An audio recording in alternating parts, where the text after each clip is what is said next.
Welcome to my video on Ambleside years 6, 7, and 8. So over here we have the year 6 books, year 7, year 8, and I have been going through some of the Ambleside years that I've completed as a mom of 6 girls, and there was a lot of people asking for a video on the upper years.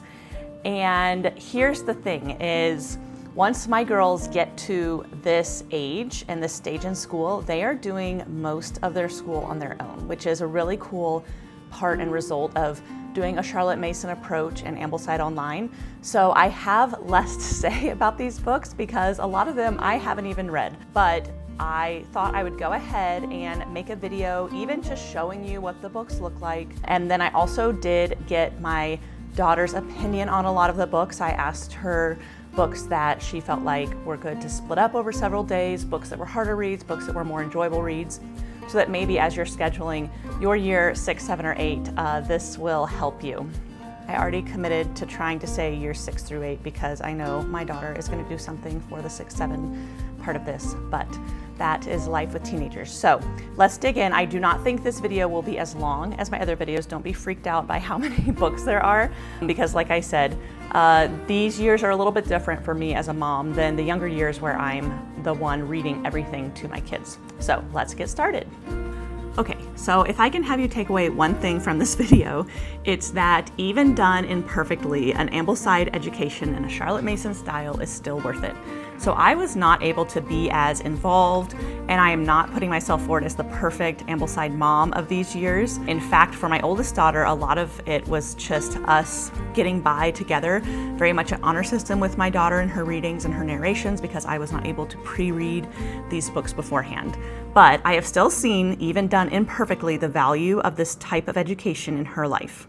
I think a good thing to look back on is our own high school experience and what we remember from high school, which is probably not much, but the things that we did learn, we've made connections with all throughout our lives, and that's the same goal for her in these middle school years with Ambleside Online. So many of these books maybe went over her head or were more difficult than her reading level, and that's good, and that's okay. I've seen her grow in her ability to understand complex language in books, in learning to find information in books, and to enjoy learning, which being a lifelong learner and enjoying learning for me is the whole goal of their education.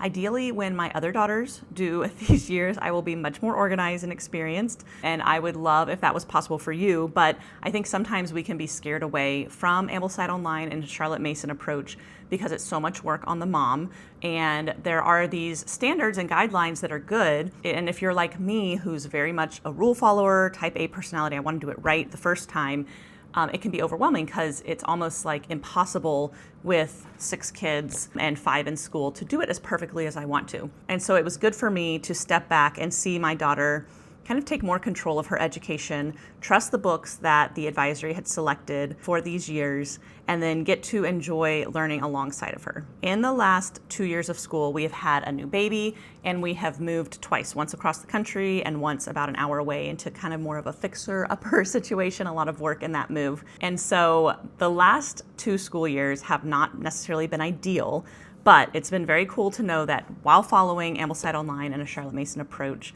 my daughter was still getting a very rich education, a very deep education, even if I was not able to do as good of a job as the mom as I would have liked. I'm very proud of where she's at and all she's learned, and I'm excited to continue into the high school years. Okay, so here's just one thought I had at the beginning of all of these videos. I try and give maybe some insights or tips. And one tip I've noticed with my middle schoolers is when they do an Ambleside Online Charlotte Mason approach, sometimes they can feel like they're not doing real school because their friends will come and say, I'm taking, pre-algebra, I'm taking this class, I'm taking this class. And they have these names for the classes, and my kids are like, I just read books, And so what I've started doing with my middle schoolers and high schoolers is I've started telling them like what history period they're studying. Oh, you're studying medieval history this year, or you're studying, the Reformation or those things. And in math, I tell them like exactly what math level they're at if it's not like necessarily doesn't have a label on it. And same with literature, I tell them you're doing early British literature, you're doing early American literature, and those things so that they have something in conversation with kids who attend kind of more of a typical school and are having classes that have labels on them, my kids will know exactly where they're at in those subjects. So that was just something that was helpful to me as my kids do this type of education, and they weren't always sure, like, when people ask them, what's your favorite class? And they're like, I don't know, I just read books. You know, which books they liked and what class that fit into. Okay, so for this video, I interviewed my oldest daughter, who is also my video editor, and she preferred that I just share some of her answers as I'm talking. And so one thing I want to talk about is that I pulled her out of private school after 5th grade and started 6th grade homeschooling and with Ambleside Online. Now, we'd already done Ambleside Online, a Charlotte Mason approach, in some of her earlier years, and then my girls attended a Charlotte Mason private school for several years, and then she came back home. So I asked her some questions about that because I think that's something that's really important, is for kids who haven't been homeschooled in a Charlotte Mason style their whole lives. Maybe parents can feel like this is going to be too much of a change, this is too hard to get used to. And like I said, the school was Charlotte Mason inspired, but it was very much still like typical grades, tests, quizzes. You know, they weren't narrating necessarily. So this felt very different when she came back to it. So I wrote down some of her answers. Well, first of all, I said that after homeschooling kindergarten and 1st grade, I just felt like I was very distracted by my younger kids and not able to give her, my oldest daughter, kind of the time and education she needed. And so we went to private school for a few years, and it was a huge help. And I'm thankful for those years. And I think it really solidified in my own mind wanting to homeschool and not having like a FOMO, fear of missing out type thing. I think it helped me see the benefits of what the home could offer over what the school could offer. And that gave us both a lot of confidence as we started middle and high school at home. And so I asked my oldest daughter, like, what was hard about that transition? And she mentioned just not seeing her friends as much, which is totally valid. And I think she was ready for a little bit of a break from some of the social situations she was finding herself in, a lot of the drama. But then to go from homeschooling to just being home 5-6 days a week was a big transition. And so I asked her, what did she like about that transition? And she liked kind of being able to do her own schedule and do things on her own timeline and having more time to just do stuff. Back then, you know, she was still playing more with her sisters, so she had more time for those things. And I said that I loved that she had time to do the stuff she wanted to and be with her sisters, and that it really helped her relationship with her sisters. And I asked her, even though your school was Charlotte Mason inspired, what were the biggest differences you noticed right off the bat? And she said not having homework, which was huge because I would pick them up from school. They would be grumpy. When it was like a 20-minute drive, we'd get home.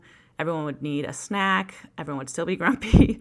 And then we had homework, and we needed to practice our instruments, like do our music practice. And then the day was over. So definitely noticed how much more free time we had taking all that out. And I noticed when I brought my girls home, I decided to start them a few levels back in Ambleside than they were in their grade level, just because I didn't want to overwhelm them. So in 6th grade, my oldest daughter started year 4 of Ambleside Online after coming home from private school. And I probably could have started year 5 with her, or even year 6, but it was nice because in the beginning I offered to do the readings with her because it was such a different workload than she was used to. And she really took ownership of her own readings and her narrations because she got tired of waiting on me to read to her with all the other sisters around. And so she just started reading them. And I think she saw that she could do it. And that was just so cool to see and important for her. So we did years 4, 5, and 6. And then we actually skipped year 7 because we were trying to get her kind of more up to grade level in the year so that she could complete most of all 12 years before she graduated. And when I read kind of some of the advice on the Ambleside website of kind of combining a few years, it recommended not doing that with the years that were their favorite time periods in history. And so we started year 8, which was early American history, which is one of her favorite time periods. So when I talk about year 7 today, I have not done it, but I'm getting ready to do it this year. So I don't really have advice about it, except for what I've read on the website. But I'll just show you the books and what I've got ready for that. Okay, so then I sat down with her and we went through all the different books in these years that she's done. And I want to say we're going to be pretty vulnerable here and show how imperfectly we did years 6 and 8. And like I said, we had a new baby when we did year 6, a 9-month-old, and we moved from Georgia to Utah. We got here in September. So I think we started some school before we left, but it was very, very busy, very, very exhausting. And then we jumped right into that year here while unpacking into a rental house. And then the summer after that, we moved into this house. and we're still just getting settled. Didn't even have like the furniture we needed and stuff when we were starting year 8. So this was done super imperfectly, but I still am thankful that over the years I've gotten more of like a big picture of her education and what I want her to take from this. And I still think that even done imperfectly, this fit into what is my goal for her in her education, which is to be a lifelong learner and to enjoy learning from books. So when I talk to her, we're going to start with the daily work and the weekly work, and then we'll dive into the Ambleside Online books. So in math, she finished almost all of Beast Academy. So Beast Academy is levels 1 through 5, but by the time you're done with 5, you've basically completed pre-algebra. So that can go up to grade 8 if needed. And so she had done most of level 5. And then in 9th grade, we jumped into Denison algebra. And that curriculum specifically is written for maybe kids who just are more like math hesitant or averse to math. And it was a really good fit. She loves it. She feels like she understands it more. She mentioned with Beast Academy, he would give you some principles, but then the problems you would solve would be, harder than the examples he gave, which is the point. It's the art of problem solving and kind of using these ideas that he's given you to solve harder things. And she really liked in Denison that he was just much more straightforward, laid it out for her, really felt like she understood the concepts before the lesson was over. So in narration, she has done all written narrations.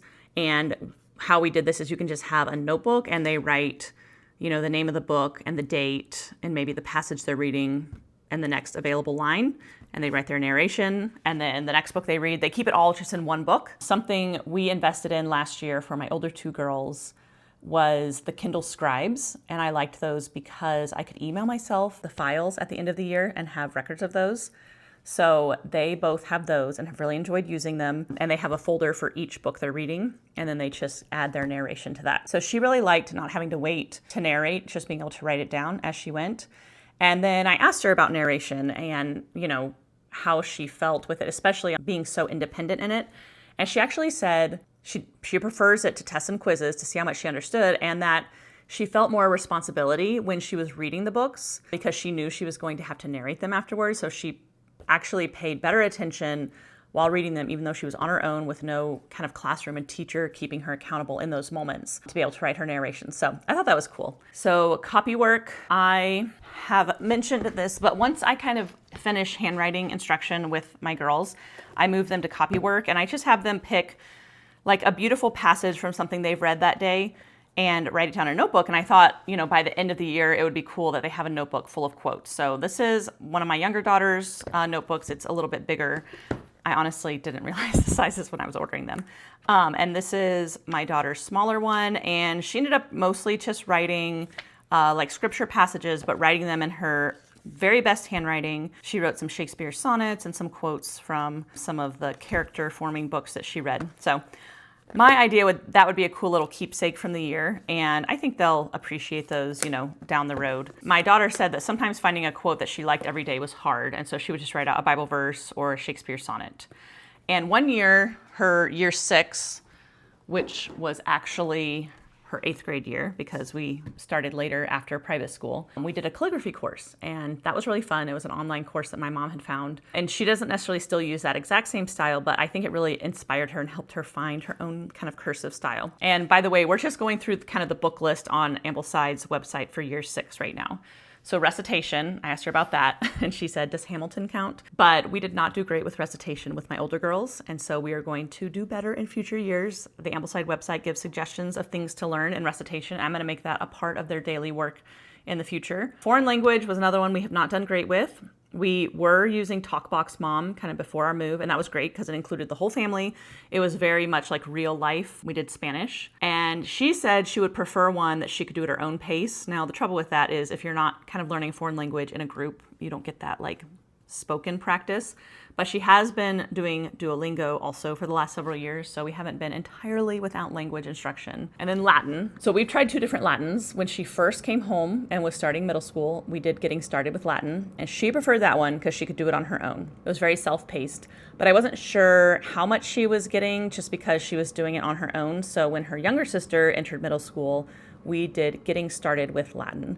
And they completed part 1, and they're working on part 2 now. We did not do that very well this last year, but they do like the teacher of that one. He's kind of like a corny dad joke type teacher. My only complaint is the curriculum for that is very grammar heavy.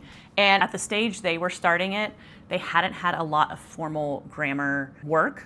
So sometimes he would use words like participle or something, and they hadn't necessarily yet done a lot of work with that kind of grammar. They do that more in upper, middle, and high school. So that's the only thing. As long as, you're able to explain what those are, it would work. But that was something I noticed with that curriculum. Okay, physical activity. We did not do anything formal as a family, but they actually have gotten into sports for the first time since we've moved to Utah, and I felt like it was manageable because I wasn't pregnant or having a new baby. And I think with the girls being older, I feel more confident in like dropping them off at practices and stuff, whereas when they're little, I just always wanted to keep an eye on who was interacting with them and what was happening. So weekly work, current events, we started World Watch this last year, and she said she really likes knowing what's happening, what's going on. All my girls enjoyed it. I don't love that it's like very right-leaning. I would prefer more of a balanced approach in the news. So I might add in something that's a little more middle politically or even left-leaning, just because I want them to be used to reading different perspectives. I want them to critically think through situations about what's going on in the world. So in future years, I probably will add something else to balance it out a little bit, but in the middle and elementary school years, it's been fine. So around 4th grade, I started them in Simply Charlotte Mason's Using Language Well program. When we started, it was called something different, but they've since kind of rebranded it. And you absolutely don't need a curriculum for dictation. It was just helpful for me to keep track of where all my girls were at, making sure I was covering, punctuation and grammar points that I needed to. It was all laid out for me, made it easy. Before that, it was hard for me to make dictation happen when I tried it just the straight up Charlotte Mason way, which was give them a page to study and then pick, a few sentences from that page and correct their misspellings right away so that they don't hold the misspelling in kind of their mind's eye. So that's totally one way of doing it. I just was not organized to make that happen. So that was nice because it helped keep me on track. And my older daughter just finished level 5, and then I think I'm just going to do some more formal English stuff with her. There are some suggestions on the Ambleside website that I'm going to look into. We also used Touch Type Read Spell, which was mostly for the typing aspect, but it does cover spelling and it does do some dictation with typing. So we were also getting dictation through that. My daughters mentioned with Touch Type Read Spell that when you look at the screen, except for in the very end of the unit with dictation, they show like a picture of where a hand should be. And they got into the habit of just looking at that picture, and it was hard to make themselves stop. So they would prefer if there was an option to turn that off, and maybe there is, and I just don't know. Okay, Handicrafts. We didn't do anything official as a family. They did some sewing classes, and she really got into embroidery with that, and she has continued enjoying crocheting, and she wants to really get better at that. So that was kind of a goal for her. Nature study, again, didn't do anything official. Book of Centuries, I did get her a Book of Centuries, and she informed me that she had not really filled it out, so we're gonna work on that. Map work drills, they have really loved the Copywork Online map drills. They do that twice a week, and I started off just assigning them one section of the United States, and when they could get a perfect score on that, just sitting down cold turkey, not having already done it that day, they could add on another section of the United States and so forth, and then they can do the capitals, and then they can move on to the rest of the world. And they have done really great at that, and my daughter mentioned she's really had confidence knowing like where countries were in the world when she's heard them referenced in conversations or in readings. Okay, grammar and composition. We didn't work a lot on composition this year, and like I said, we just used Using Language Well from Simply Charlotte Mason, level 5 for grammar. I do want to do some more formal writing and grammar in year 9. I think that 1 year of a really intense, great grammar and composition teaching program provides what's needed in my own experience. Also, what helps is just reading good writing every day, which is what they're doing, and then learning to narrate. So I will at some point do a more in-depth grammar program, just so when she does do things like the ACT or the SAT, or if she decides to go into something that is grammar heavy, she has that. But she said she would like more of a she's all about self-paced course on grammar and punctuation, so that she doesn't have to watch like a video or do it with me. Okay, Plutarch, we use the Ann White guides. They started with Publicula, and now they're working through Cato. And we combine these with her other sister who's in middle school. And she said it's fun to see some of these things referenced in current culture. For example, they're very into the Hunger Games books. And so hearing a lot of those names has, been nice to know where they come from. Okay, Shakespeare, that's another one we combine. We just use the No Fear Shakespeare books, and we pick whatever play Ambleside is studying that term. And they do read aloud the original language, but then if they just didn't understand something, that modern paraphrase is on the side for them to use. Moving on to the Ambleside books. So I have stacked next to me the year 6 books, and so that's what we'll start with. She does not have opinions on all of these. I'm going to share what she does, and mostly I'm going to share if she felt like they were an easier read or a harder read, and then that helps you know in combining them in a day for your child so they have maybe a couple harder reads and then a couple easier reads. The Bible, we are a Christian family. My husband's a pastor, so we do a lot of Bible, but I just had her read that on her own. And she said sometimes the New Testament passages were so short, they were hard to narrate because it felt like you were just repeating exactly what was said. That was her only comment on that. Trial and Triumph, she liked it. She said it was encouraging, but also convicting to read about the martyrs. So just kind of faith strengthening a little bit and learning about those things. She did this 2 years ago, so her memory was a little rusty on some of these things. Story of the World. She recommended splitting this up over 4 days, and as far as history books go, she preferred This Country of Ours. I do think Donna Breckenridge, who is one of the creators of Ambleside Online and did the remakes of This Country of Ours, is going to do one that covers this time period, a 4th volume in that series, which will be exciting. So I think this is because this book is chosen, even though it's more of a history book than is typical in a Charlotte Mason approach, there isn't necessarily one that covers this time period. So that's what Donna is working on. I'm excited to get that. So this is one to split up over the days. She recommended 4 days. Answering the Cry, this is one we've been reading, all up through since year 1 or year 2 or 3, I don't remember. She said it's a good one to follow because of its simple storytelling style, but also adds lots of detail. And she said it was good to see how it was very clear that it was hard and sometimes impossible for enslaved people to get justice. So this is kind of to balance out some of the earlier history that may have been written with that rich language that we want, but not from the perspective that we have today of what enslaved people were going through. So she said this was an easier read, a more enjoyable read to pair with maybe a harder read. Story of Mankind. All she had to say was she felt like it was harder to follow than others. Again, and I think this is because of the time period that we read a few chapters out of this, the World War I and World War II, United Nations, high-tech age, that kind of stuff. So I don't think there's very many chapters. Okay, I forgot to get her opinion on these because after you finish this history, you're going to loop back around and start again with ancient history, which is where year 1 started. So year 6 is when you start that kind of loop again. So these are the story of the Greeks and Romans. These are yesterday's classics editions, which have been good. And these were ones that I do think they split up over the days into smaller chapters because I think they assign 4 to 5 chapters a week. So just read 1 chapter a week from these. And my girls liked them. They, were a lot of what they'd read of in Age of Fable and things like that. Some of those myths, but also real history. There's also some stories, I think, from the 50 Famous Stories that they read in year 1. So these were enjoyable, but good to split. Augustus Caesar's World. We really like the Genevieve Foster books because it's so cool to see how all the history was intersecting. And so they enjoyed this one. But again, this is one that is good to split up because they usually assign 4 to 5 readings of it a week. So do a little bit every day. On to biography. You read a biography of Winston Churchill in the beginning term. And she said it was easy to medium-ish for reading. She enjoyed it. Yeah, that's all she had to say about that. So. Genesis, Finding Our Roots. This one was a very difficult read for her. She did not feel like she understood what was going on. I probably should have done more hand-holding in this one. This could be a good one, especially if you're doing year 6 and 6th grade to do with your child, just to help them with understanding it, because she said she didn't really get a lot out of it. And I'm always like, I think they get more out of it than they realize. But she didn't leave this book being like, oh, I understood what was going on. Okay, on to literature, our favorite.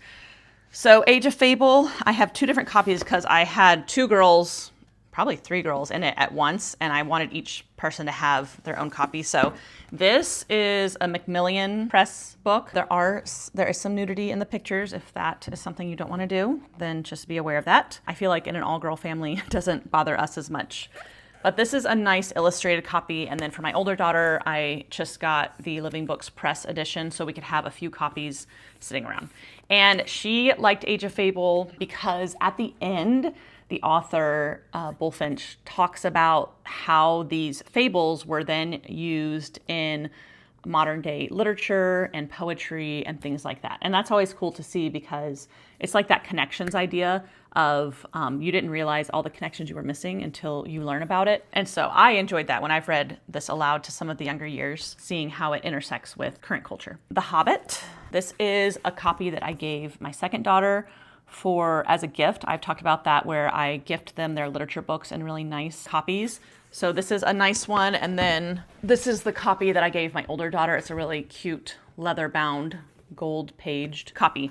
But she loves The Hobbit. She'd already read it before this year, so it was good. Reread, enjoyed it. She said she split these readings in half throughout the week. And then the next literature book to end out kind of the modern era is Animal Farm. And she said she felt like it definitely was maybe going over her head culturally. Like she was more mad about what happened to the actual characters than like the big picture of what the book was trying to convey, which is okay. We know that it's okay to read things that are kind of above your level and that you can rise to it. She did not like the ending. And so she said this was a harder read, but that she didn't have to split up the readings during the week. And last, we circled back around to ancient history. She read some paraphrases of the Iliad and the Odyssey. She loved Black Ships Before Troy because the illustrations were beautiful. This is The Wanderings of Odysseus. These are both by Rosemary Sutcliffe, which were recommended on the Ambleside website. So she read these. She really enjoyed them. She said it is one of her favorite time periods in books from literature, that the art helped make it more understandable. And she said it would be considered an easy-ish for her just because it was so enjoyable. So I thought that was high praise coming from her. She's not crazy about school. And often, even though I think she enjoys it more than she'll let on, she kind of has like a negative opinion of it. But it was cool to hear her say those things. Okay, geography. Here's my other stack of books. Book of Marvels. They use this a ton in these upper years. She liked it. She said sometimes the readings could be split up because the chapters were long. It was kind of a medium hardish book. She did not really remember anything from this book. So it's short, so it doesn't look like it will really need to be split up more. This is the story of David Livingstone. And then these books, I believe, are on there. I just don't have them written down. But these are the Hungry Planet and Material World.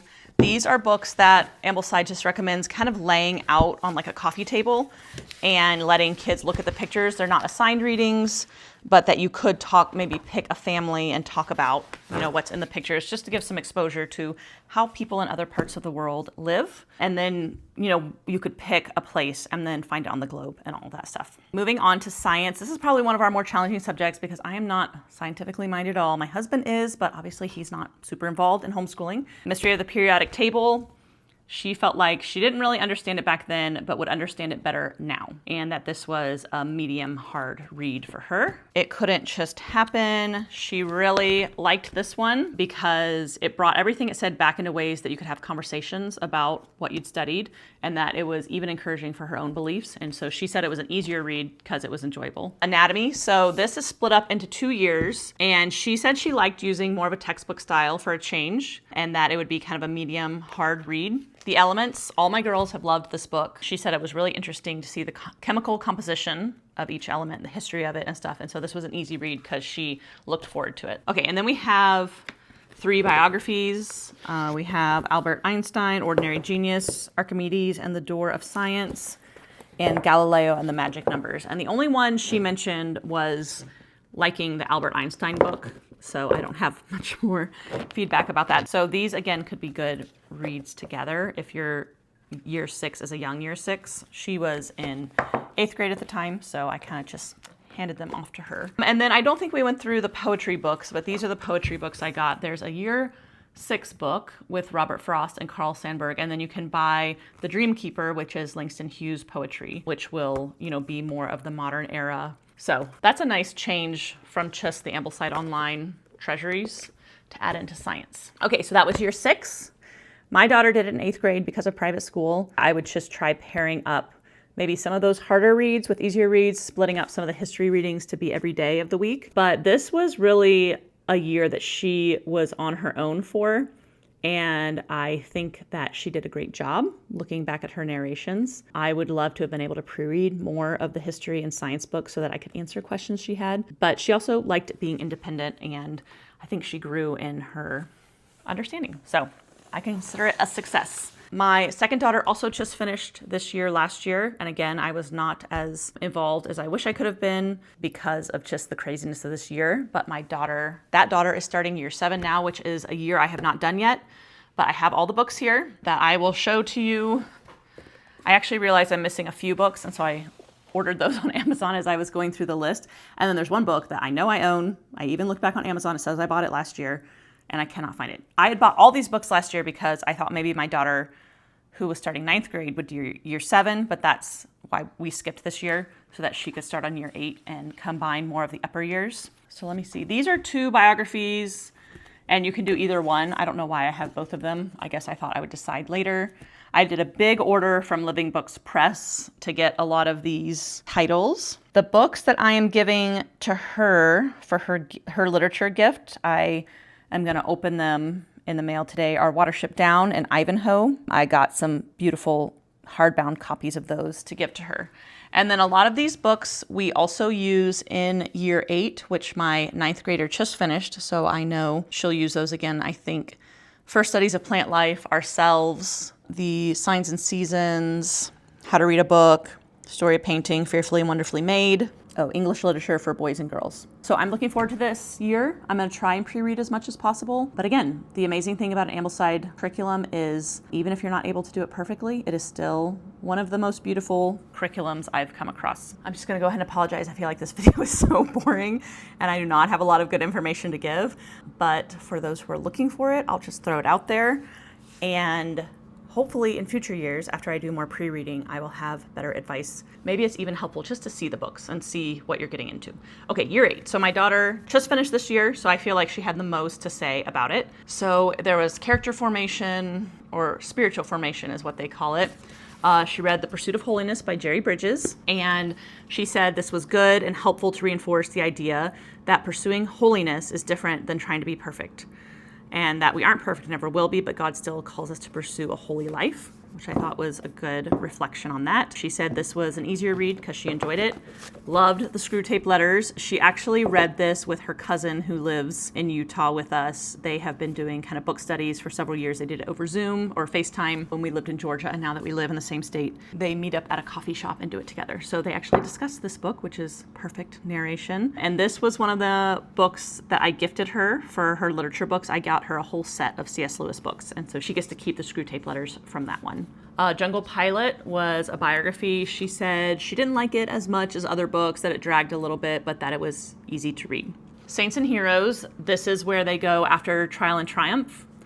She said she preferred Trial and Triumph, but that it was good and that it's usually pretty short, so consider it an easier read. She started Winston Churchill's history books. She felt like this time period of early British history was confusing because of all the kings and the wars, and which I feel the same way when I read Island Story, so I don't blame her. She said this was a harder to understand style than previous history books, and so she split it up into 3 pages a day, 4 to 5 days a week, which I think is what the Ambleside website says. A Man for All Seasons is a play, and she said it was difficult until she started reading it aloud to herself as if she were the different characters, and then it became one of her favorite books. So before that, she kind of got the characters confused. So I thought that was a very cool technique that she used to try and understand it, and then it really brought the story to life for her. Okay, and then there's a lot of things in here that are just documents, and they have, links that you can look up on the Ambleside website, but there's a mom, Melissa Jones, in the Facebook group that put together all of the documents into a PDF file.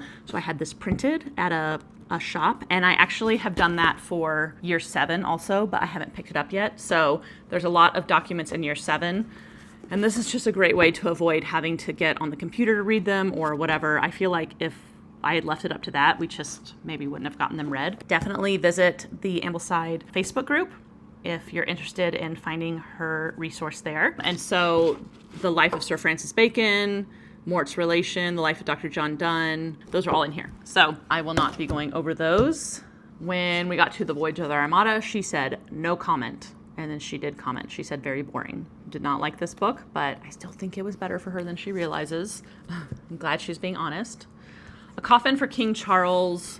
She recommended splitting it up. She didn't, but she said she would if she was giving advice or doing it again because it was a harder read. The History of English Literature for Boys and Girls by H.E. Marshall, who's the author of Our Island Story and This Country of Ours. And it was in year 7. It's at the bottom of the stack, so I'm not going to get it out. But she liked it. She liked that it gave detail about the authors and their works. She specifically mentioned learning about Shakespeare's early life. She said it was an easy to medium read. So Everyman, a morality play, she said it was very hard for her. She felt pretty lost about what it was about, which is understandable because it is very old language and probably could have done with some more help from me, which I will remember for the next time I do that. So Westward Ho, she said definitely split it up 5 days a week because the chapters are very long. We were really struggling with her workload and some other things going on, and so we ended up actually cutting this literature book because I'm gonna be blasphemous here. I don't really like Charles Kingsley. I did not like Madam How and Lady Why in the younger years, so I feel like I have a little bit of a burr in my saddle towards him.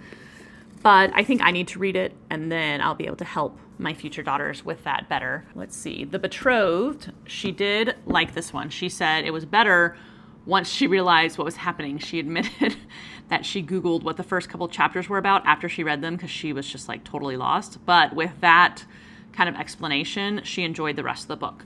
So I probably need to give a little bit of an intro to this one with future girls. She said to split it up into about 3 days a week and that it was a harder read. So pair that with some easier things. The Holy War, definitely a heavier read for her. She split it up into 5 different days so that she was just taking little bites out of it. Fierce Wars and Faithful Loves, she was confused about it. She said the language was very difficult and that she thinks it could have been split up more for her own sake.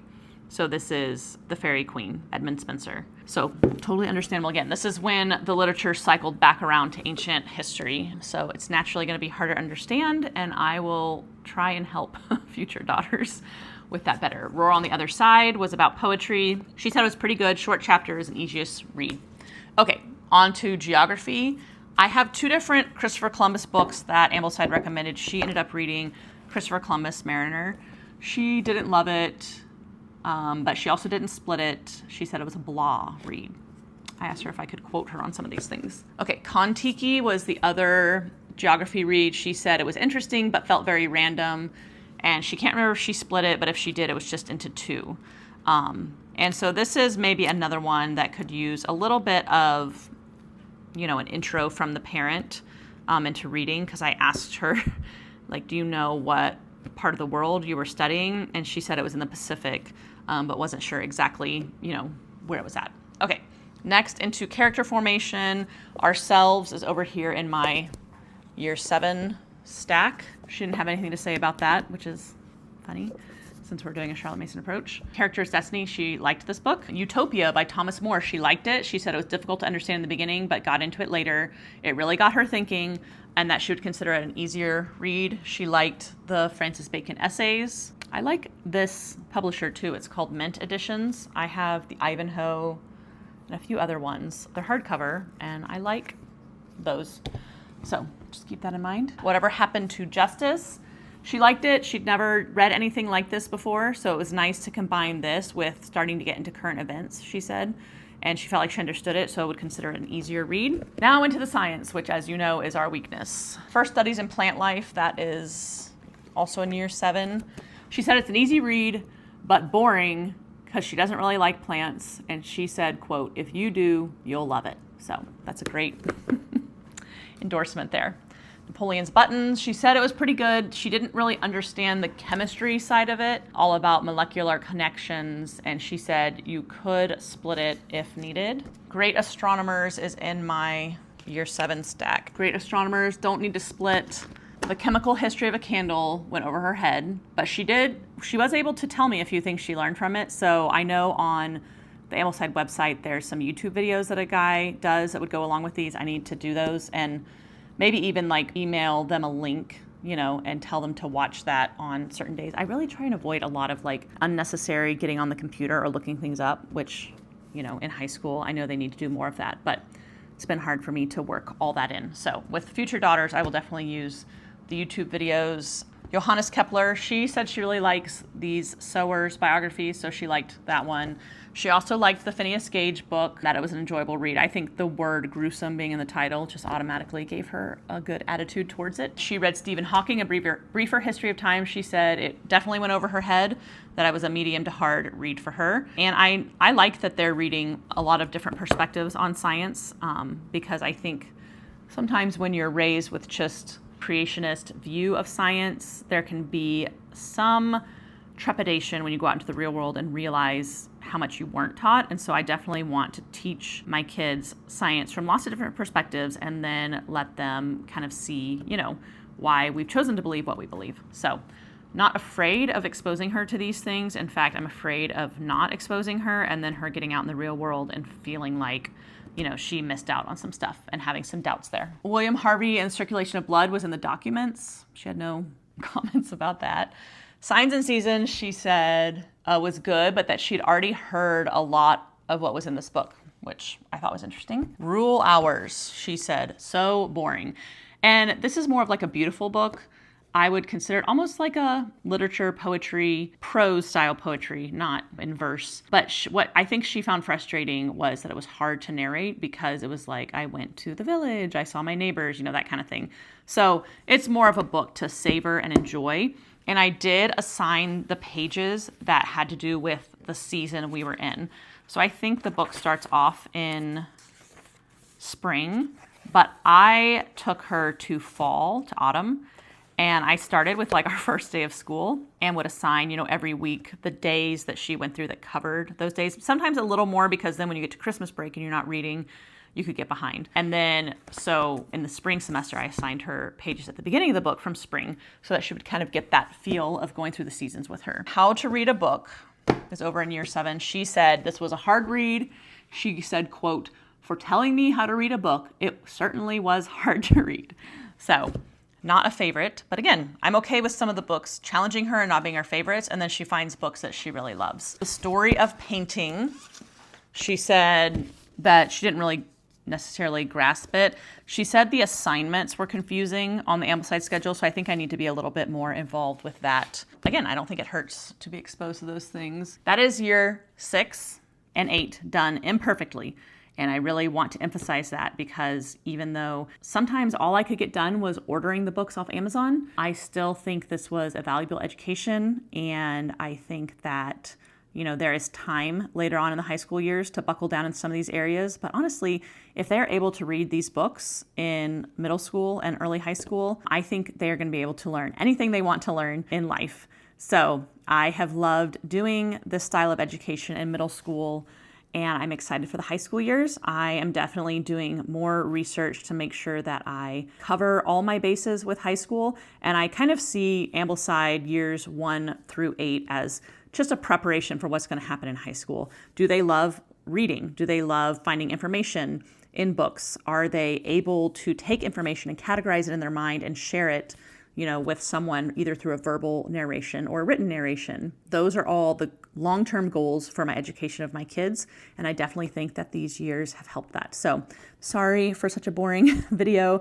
Sorry I don't have more advice on these upper years, but I will just give you the advice that even if you can't do it perfectly, still jump in and still do it, still challenge your children, and still be committed to learning alongside of them. So thank you for watching, and if you have any questions that you think I can answer, feel free to ask those. But also, I hope in the coming years, after I've done these years a few more times, I'll have more concrete advice to give. I forgot to add one more thing I wanted to show you, and as I was cleaning up from the video, I saw it. But I wanted to show you how I write out schedules for my older girls since they are independent. And so this is like an end of, you know, a term used one. But what I'll do is, I got these cool clipboards. Sorry, I don't know if you can hear my cat. He is being very needy. I got these clipboards when we were in a school year that we were packing up our house to move across the country. And so we weren't having their desks set up anymore. And they had like bulletin boards above their desks and things.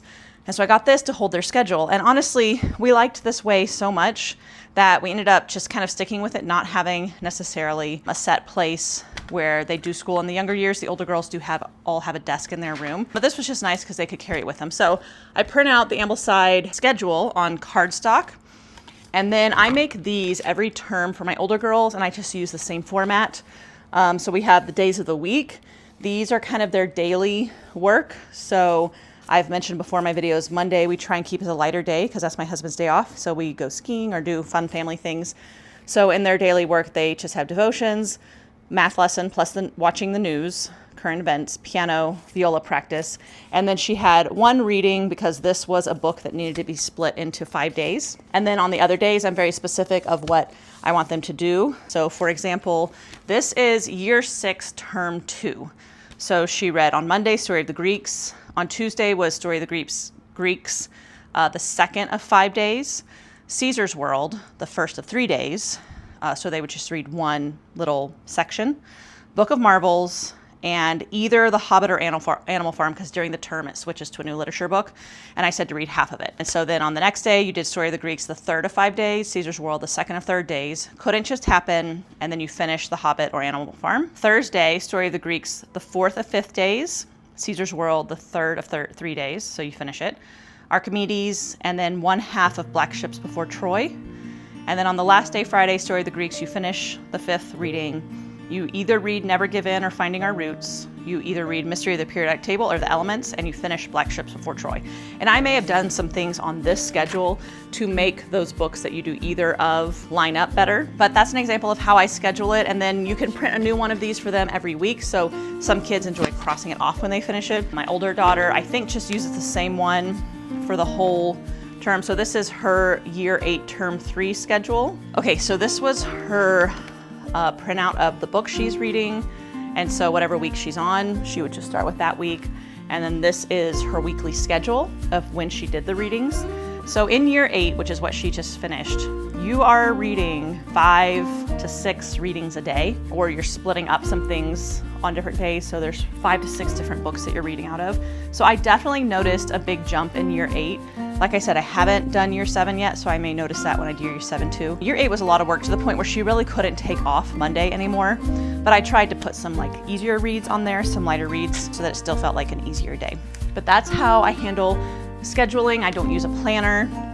And if we discover that something I did on here is not working, like if I have too many long reads on a day, then I'll just go in and edit the Word document. And I think I also edit this one so that it all fits on one page. I just make the margins smaller and stuff, but if you need to print 2, you could. So that's what their schedule looks like, and it's worked well for us. I discovered doing that way when we were packing up our house and moving, and I needed to minimize all the school things, and we've just kept with it. So hopefully that's helpful.